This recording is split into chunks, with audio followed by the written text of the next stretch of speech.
有影啦，骑机车真正是爱较谨慎嘞，因为这个机车是肉包铁，尤其是咱的少年呢，讲出车祸的比例真高。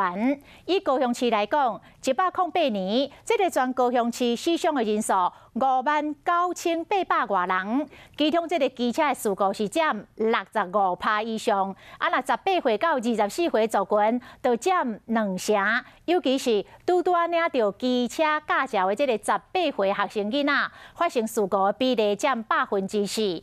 若出车祸的原因，大部分拢是超速、闯红灯，也则是无保持着安全的距离。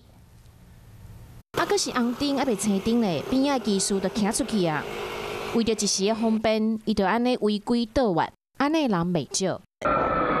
无注意到车前的状况，家己去弄着汽车，并一连了后倒伫涂骹。离高雄骑机车人足侪，尤其是大学生，这款的年纪较冲动，性地较大。8岁这个族群哦，他因为刚考到驾照，那其中他们发生这个死伤的这个几率，大概也占了大概40%左右了。交通局的统计，108年车祸死伤的人数大概是59800多人，其中机车的事故占65%以上，18岁到24岁占2成。